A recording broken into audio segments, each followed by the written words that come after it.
if we could just, for the purpose of the camera and for the olam, just to have 100%. the pros and the cons. Right. Where should we begin? Let me start with the need for this conversation. What's the difference? A lot of people say, what's the difference? Right. You got to do what you got to do. He needs it. He wants it. He used to want it. He's going to want it. What's the difference? You got to do what you got to do. Which for some people is very, very nice. You know, the anoshim pshutim. Right. They just mean it very sincerely, and they don't have any questions. But most people in every area of life are thoroughly intelligent with their approach, and they want to understand. And here it comes to this, all of a sudden you don't really care, you don't really know. Well, it's not consistent. The other thing is, what happened to the mitzvah of Yediyas Hashem? Why is that so neglected? We don't understand, we can't understand. So what's the mitzvah of Yediyas Hashem? So it really all began. I had this Beis Chana program for women back in the 70s. Started, still going on.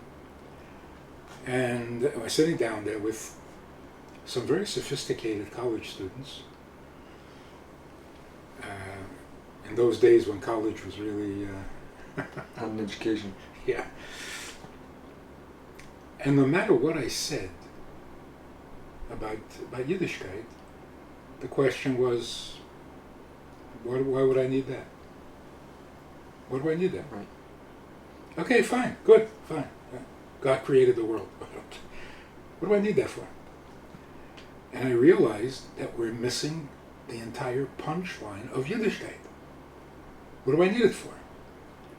And the only answer available is to go to Gan Eden and not to go to Gehenna. And that didn't fly at all. Right. Nor should it. For the very simple reason, if it's all about my going to Gan Eden, then it's not Avodas Hashem at all. It's self-serving. I'm investing in my future. How is that Avodas Hashem? Right. So slowly, the Eibishter starts to disappear from Yiddishkeit. It's like, thank you very much for giving us the Torah. It was a long time ago. We got it. We'll manage. Right. And the only thing left is to threaten and bribe.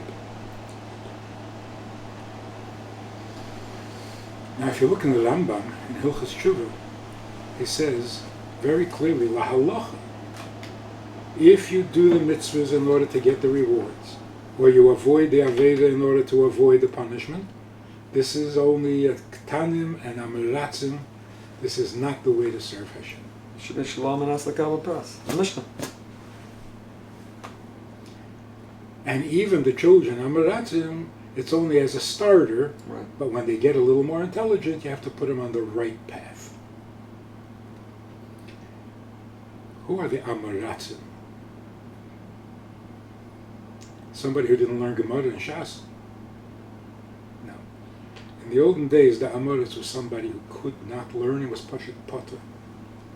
Perek Echad Shachris, Perek Echad Arvis, enough. Because he's not shaykh to learn. Somebody has a PhD in physics. Is he an Amoritz? No, he's not. He didn't learn Torah. But you can't say he's too stupid to understand. Right. So that's what pushed me to, do I need this? Or is this what is needed from me? That's it. That's the basic. Why is the jump to what is needed in me rather than what is wanted from me or what is obligated on me, Mm-hmm. which are very different words. Mm-hmm. Need suggests that the other party is lacking something, Mm-hmm. whereas commands, right?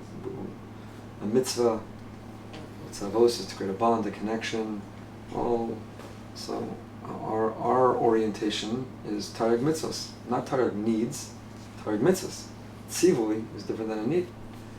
So what's wrong with the orientation that says that these are the tzivuim? He's the melech, I'm the eved. Shalom asakava pras. I'm serving because I work for him, he doesn't work for me. This is what's expected. This is what's demanded. This is His will. I should bend my will, conform my will to His. All of the shonas of Chazal have to do with His will, His command, His tzivui, not oriented in that form of His need. That's a very good question. But I don't know that His want is any better. Why would He want anything? Same question. Why would He need anything? Why would He want anything? I agree.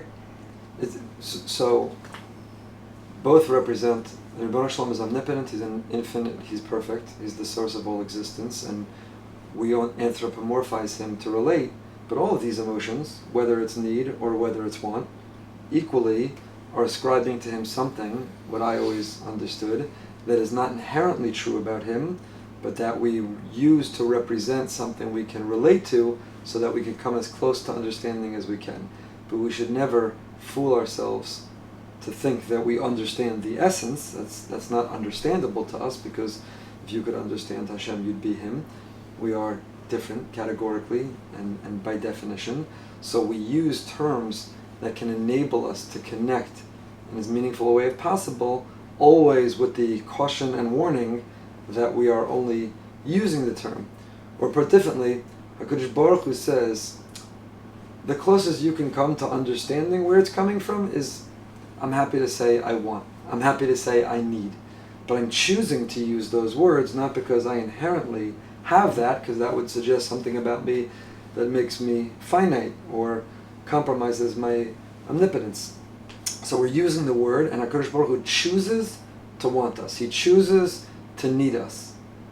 He chooses to love us. But that these aren't, the very usage of these words are human-specific and mortal-specific, and not reflective of the essence of the Rebbeinu Shalom. I think that's mainstream thinking for the last 2,000 years. Right. That's pretty well established. Right.